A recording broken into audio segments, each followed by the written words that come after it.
second question about the form and formless jhanas. Okay.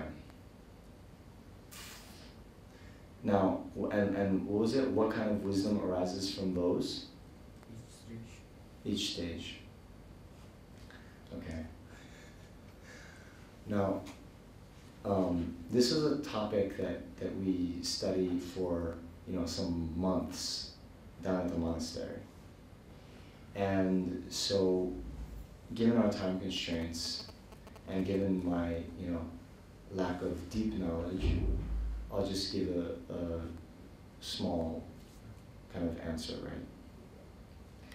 So in general, and by the way, the rest of you, when I say the form and formless jhanas, are you like, yeah, I'm wondering about that too?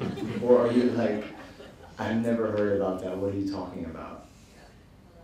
Yeah, okay. So that's another thing.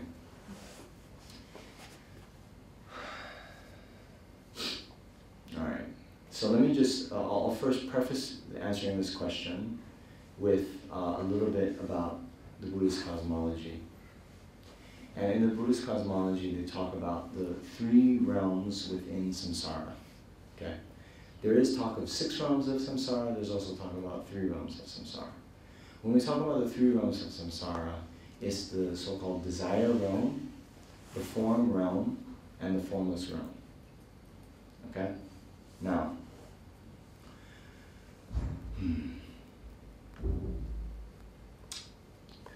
everyone we see, and animals, and we here on planet Earth, everyone we see, we're in the desire realm, okay? Now, within the traditional Buddhist cosmology, there is these so-called, call them devas, yeah? Or, there's also the suras and asuras, there's different presentations, okay? But the point is, in the so-called form realm, there are these kind of small g gods, yeah, that have a long life. It is said they don't have to eat food. They subsist off the so-called food of samadhi, right? And they don't have the so-called suffering of suffering, okay? So their type of existence is relative to the existence in the desire realm a lot better, okay? So to attain this kind of, now even there's like 4 samadhis, like or samten. There's something humble, like the first concentration, second, third, fourth, okay? So each one is attained by looking at the one below, right? So looking at like a desire realm mind or existence, and then looking above at the first concentration of the form realm, seeing the relative disadvantages of the lower one and seeing the relative peace of the higher one, right? And, well, that is at first an analytic meditation, right? And then at a certain point, one is able to attain the so-called union of calm abiding and special insight, that is observing the first level of the form realm. Yeah, so I'm like,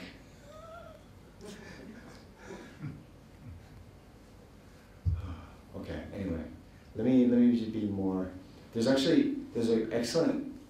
few excellent resources about this that are translated into English. One is like, it was based on teachings from Kyabje Demolocho Rinpoche, and then translated by Jeffrey Hopkins and Leah Zahler, okay? I would have you read this book, okay? And that will talk about everything in great detail. But maybe just let's keep it simple. There's these, there's 4 concentrations in the form realm and 4 on the formless realm. And you kind of go up and up. We're losing people. By, no, it's okay. By viewing the faults and how the lower one is kind of gross and the higher one is more peaceful. And then you keep doing that. So in general, the form realm does not have the so-called suffering of suffering, okay? Whereas the desire realm does, right? Suffering of suffering. Maybe I should define this even. Yes. So when we talk about samsara, right, there's many ways to describe the kind of suffering that we experience. But here, actually, this translation of dukkha or dukh as suffering is problematic. And I think we talked about this last time I came here. But in any case, that word has been translated as suffering, but it's a little bit more encompassing than just the suffering we normally think about. And that's why I would like to suggest that maybe we think about it as maybe unsatisfactoriness, right? Or could be better. There's certain aspects of life within samsara that could be better, right? Less than ideal. And so the suffering of suffering is what we normally think of. And they actually call it that. Dunyao gi dunyao. Yeah, it's like suffering of suffering. And this is like, you know, the unhappiness, both mental and physical that we experience. So anything from an illness to, you know, stubbing our toes to depression, right? Then the suffering of change is what we call our normal contaminated happiness, is the suffering of change. So even eating like delicious chocolate with, you know, no fillers or ingredients, like, you know, eating that we normally think is happiness, is great, but it's actually the suffering of change. Or we could say the unsatisfactoriness of change. Huh? I didn't understand that. The change, how does that concept work there? Okay. So again, let's not, actually one thing that's very important as we study, you see, there's a big difficulty because these texts have been translated from, you know, Sanskrit or Pali or Tibetan, then into English. And in every kind of linguistic context, different words have different connotations with it. So don't get so caught up with this word change, but think of, I'm going to explain in some detail, and then just know, then when you read in a book, suffering of change, that's what I'm experiencing. That's what I'm talking about, okay? So, suffering of change is okay, what it really means is the pleasures and happiness within samsara. Within samsara. What is samsara? Samsara is the cycle of uncontrolled rebirth in any of these 6 realms of existence. You know, uncontrolled, but it is rather propelled or projected by our karma and our klesha, or delusions, or disturbing emotions. Okay?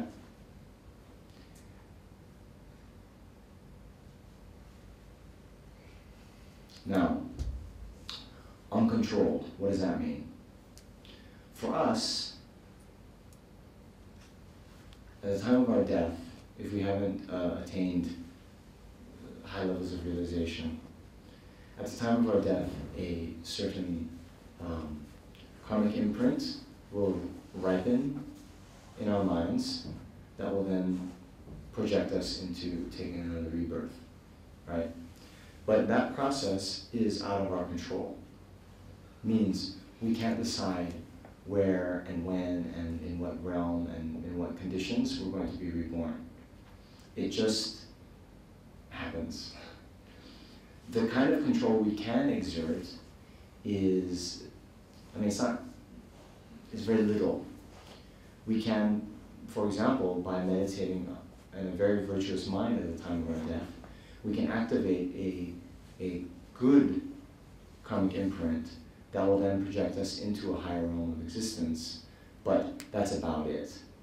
We can't decide to be, born as a human in wherever, Switzerland or something, right?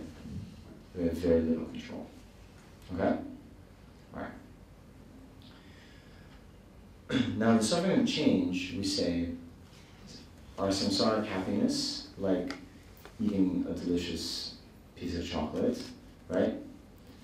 That isn't suffering of suffering, it's a pleasant experience. But why is it suffering of change? Because it's still unsatisfactory. It is still, could be better, okay? So how do we see this?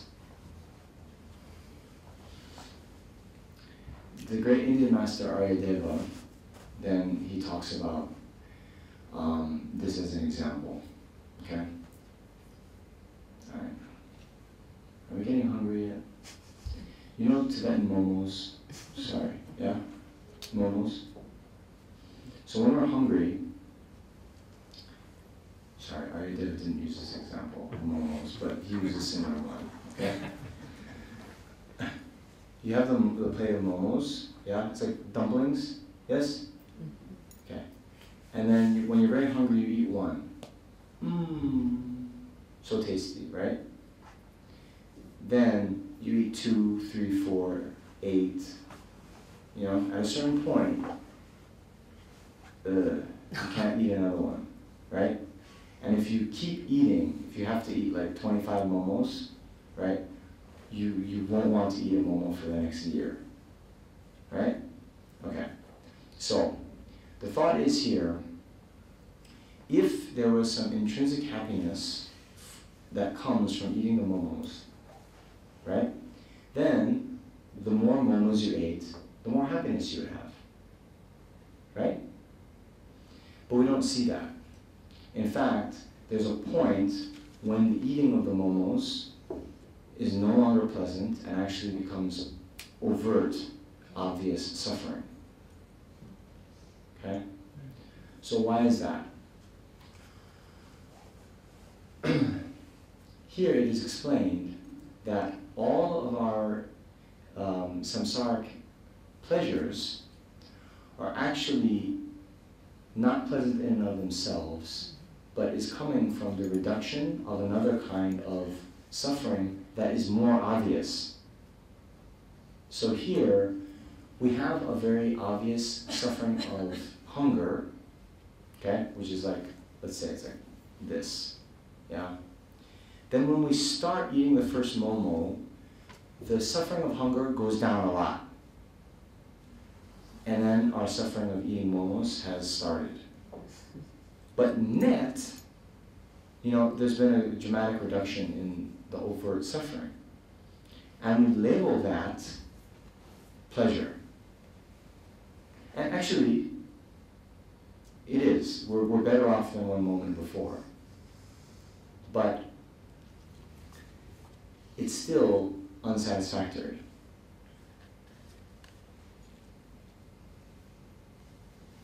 And that's what is described with the suffering of change.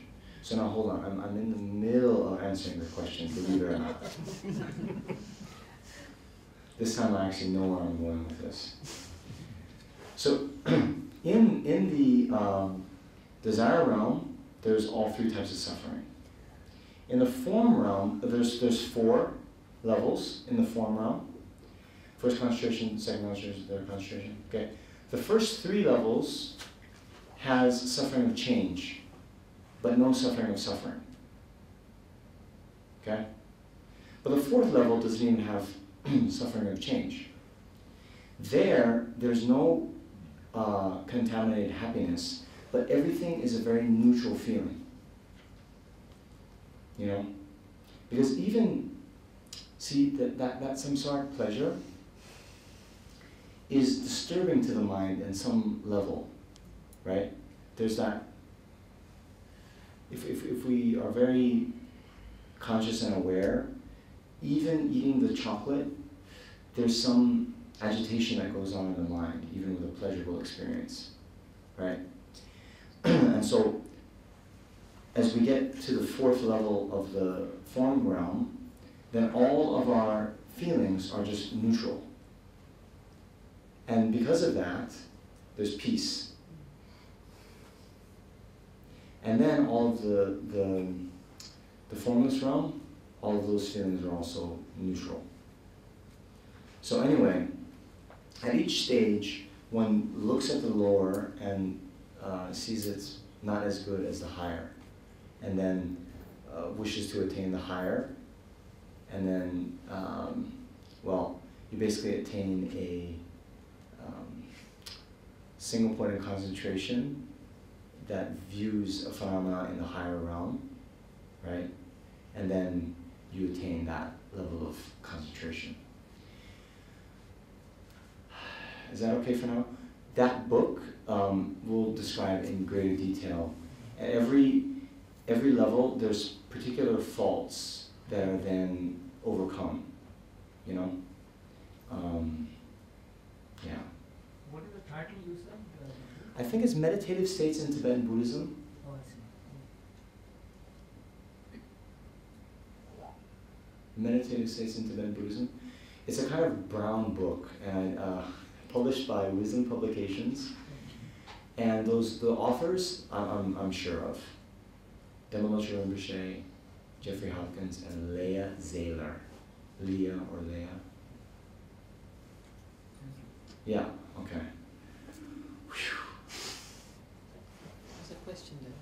Yes, hi. So I guess my question is the suffering of change relative only to the degree of impermanence in a sense? Or, so if something is completely unattainable, it's sort of easy for me to grasp this concept of suffering of change relative to that. Right. But if something is, I don't know, if it's like, if running gives me great pleasure. Yeah. Okay, not a great example maybe, Yeah. but most of the time I'm going to be able to do that. Right. So. Well, that's the thing, okay? But even that, right, when you stop running, then there's no more pleasure, right? So part of the thing with the suffering of change is it is dependent on some other phenomena, right? Whether it be the pleasure that comes from chocolate depends on chocolate. The pleasure that comes from running comes from running. The pleasure that comes from whatever, watching a nice movie depends on watching a movie, right? So on one level, right, change means non-lasting, impermanent. And any pleasure that we derive that's dependent on an external object, because that external object in itself is impermanent, then any pleasure we derive from it will be also impermanent and unstable. You with me? But again, remember, don't think of it like suffering, don't think of it as being suffering of suffering, right? Think of it more unsatisfactory, right? And it's like this, you can think the suffering, or the experience of eating chocolate is in the nature of unsatisfactoriness because it doesn't last, okay? And so this stage of nirvana, right, is coming from this internal transformation that then isn't dependent on having the chocolate or not having the chocolate, or being able to run or anything, right? Because it's an internal state.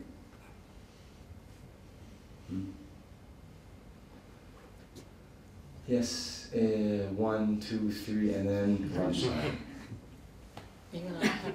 Oh, what's that? Nothing is permanent. Is that a question or a statement? No, so I'm asking you. I'm Okay. making a statement Yeah. that nothing is permanent. Right. So when you talk about impermanence, Yeah. So actually, in the Buddhist cosmology, there is things that are permanent, actually. Okay. So what we mean by permanent and impermanent is changing moment by moment. Okay. But we can have, there's a difference between permanent and eternal. Okay? Eternal would be, has always existed and will always exist. So for example, the mind is eternal, but it's impermanent because the mind changes moment by moment. Okay? Then we have things that are impermanent and not eternal, like this glass, right? It hasn't always existed. It came into existence at one time, and then, if I break it or something, then it will cease to exist. So it's not eternal, and it's also changing moment by moment. Okay? Now, we have things that are not eternal but permanent. Okay? So one example, here we're getting a little bit technical, but the lack of elephant in this room. Okay? The lack of elephant in this room. It exists. It exists because we can realize it. Yeah? But the lack of elephant in this room is not changing moment by moment. Right? It's not fluctuating. So in that sense, it's considered permanent. But it is not eternal. Because somehow, if you could get an elephant down the stairs, it would cease to exist in this place. Right? Okay? So, just another thing for some of the more advanced, or I don't know, advanced, experienced students. See, emptiness is also permanent. Emptiness being the lack of inherent existence of an object, right? So just like the elephant, the lack of elephant in the room, the lack of inherent existence doesn't fluctuate, doesn't go up and down. But, the lack of inherent existence of the cup is dependent on the cup's existence. Well, yeah, I'm making a little bit of give me a little bit of leeway there. But the emptiness of the cup depends on the cup, okay? And so if we break the cup, then the emptiness on the basis of the cup would also vanish or be destroyed, okay? So does that help? Yeah? So those four. Eternal versus permanent, and there's the four possibilities. Then there's also something that is eternal and also permanent. The emptiness of the mind. Okay?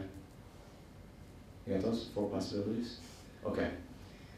Blue shirt, glasses. Yes, I'm a little embarrassed to ask this question. I need a one-word answer. Oh. What part of the brain did you say the monkey mind plays in? It's called the default mode network. Default. There's a part of the brain that's called that? Yeah. Not a word. Default mode, thank you very much. Yeah. And then, hi, yes. I've forgotten your name. Rita. Rita! I wanted to ask you, Venerable, this is about compassion in Okay. real life. Mm-hmm. Sometimes you see a lot of people creating their own problems, or not being ethical, or having genuine financial and other problems, different kinds of problems. Uh-huh. So from the Buddhist point of view of compassion, how much should one interfere in their life? Interfere? Is it interference to help? What kind of help should one give others? As much as possible. Well, as much as you can do. But, okay, so the question was, when you see people suffering, how much should you get involved? That's right. Yeah, basically. So, you have to first be aware about your capability to help, right? And so,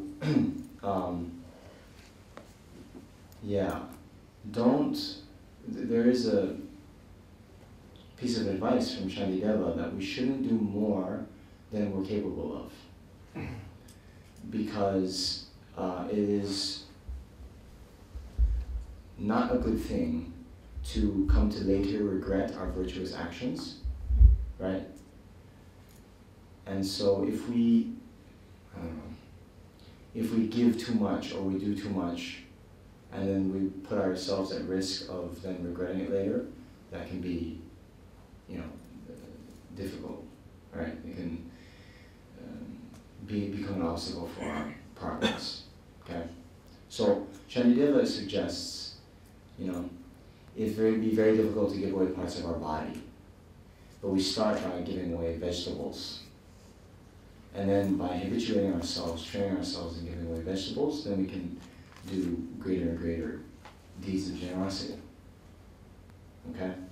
But one thing, and I'm not sure if you're thinking about this, but I'm going to negate this just for everyone to know. We shouldn't then think, because some people, I hear this, right? Oh, that person's poor, it's their karma, right? And then they can say, it's their karma, therefore they have the karma to be poor, therefore I'm not going to help them, right? So that's wrong. We shouldn't use karma as an excuse to prevent us from benefiting others, right? Yes, it is their karma to be in that situation on some level, but all of us have very many different karmic imprints in our system, right? In our mental continuum. And so they could have everyone has the karma to be rich. Whether that meets the causes and conditions in this life to happen or not is another story. But, everyone wants to be happy and everyone wants to avoid suffering. That was the first thing I was talking about, right? And so, especially when we have the opportunity to alleviate someone's suffering, we should do that as best we can. But also combine that with wisdom and, we should ask, is this actually going to be helping them in the long term or not? And also whether they want our particular help. I mean, they might just think you're a nosy Parker. Well, yeah, that's where the wisdom comes in too, and it definitely is the case, I've seen this time and time again, is that it is nearly impossible to help someone that doesn't want to be helped. And so if that is the case, and you suspect that they will be closed, especially people don't like hearing unsolicited advice. That's like, no one likes that. No one likes to be criticized. And so especially in those cases, it might be best, mentally you still have compassion, right? But you can then think, yes, I wish this person to be happy, but pursuing this course of action where I would get involved is actually going to have a negative consequence, so I'm not going to do that. You could offer mantras for them. Well, something like that. sure, instead. yeah. Substitute. Yeah. Okay, yes. Maybe last question? Yes. Before lunchtime. Mm-hmm. I was just wondering about the relationship between meditation and the quantity and quality of sleep. Could you say something on that? Because I feel that the quantity decreases, and you start feeling sleep deprived if you do Really? it. Yeah. Huh. So could you just, Oh elaborate? man. Okay, her question is about the relationship between meditation and the quantity and quality of sleep. And in her experience, she said as she meditates more, you sleep less and you feel sleep deprived.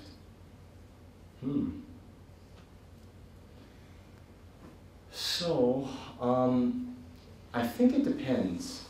And I haven't seen particular research on this, but I have heard if you are getting like very high quality meditation, when you get a very high quality meditation, you actually can kind of absorb or have the grosser levels of consciousness absorb or stop, just like it happens in sleep. As we sleep, our sense consciousness is absorbed, and then the dream consciousness is more subtle than the waking consciousness. And then there is a deep, deep sleep where we're past dreaming, that is even more subtle. So experienced meditators can go through this process where the grosser levels of mind are absorbed and more subtle levels of mind manifest. And if that's the case, then these meditators, don't need the sleep on some level because their brain is getting the type of rest. And that's one of the reasons I think that for many years, Lama Zopa Rinpoche, for example, he didn't sleep at all, but it was said from the power of his meditation, he was able to get the kind of physiological needs met. Okay?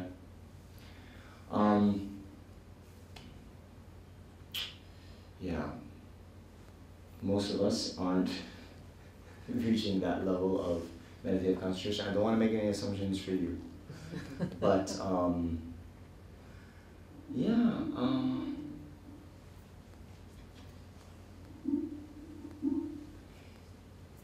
normally, okay, I know this is just about sleep, that it's not about meditation, but most of the world, people who are living in city life, most of us are sleep deprived, period, whether or not we're meditating or not. So I wouldn't necessarily draw a correlation with this having to do with meditation. But one thing I've seen is, if we are in a quiet room, dark at night, it should take us like 15 minutes, I think, to fall asleep if we're not sleep deprived. If we are falling asleep within 2 minutes, which is the case with me, then we are sleep deprived. And the other thing is, we should try as much as possible not to wake up via alarm, right? And we should try to wake up naturally, because our sleep has different cycles, and if we're like in the middle of some cycle and then we cut it there, the REM or the non? Then we feel very tired throughout the rest of the day. So I would, this is actually what I was going to talk about tomorrow, but as much as possible, try not to wake up by an alarm. Try to get to bed early, and then after a certain time, I've noticed this in my own life, like I will, because part of it I had to do this, because in the morning we have an assembly at like 5:30 in the morning, right? And I'm kind of a night owl. We get back from debate quite late, and then I like to study. So I also take a siesta every day, which, if you can, is beneficial. But I'm now able to, I most days I can wake up naturally, even early. And I am sleep deprived, but I try to make it up on in my naps. So that's what I was trying. Okay, lunchtime. Okay, so there's lunch upstairs, and then we'll get back together in an hour. Okay, thank you.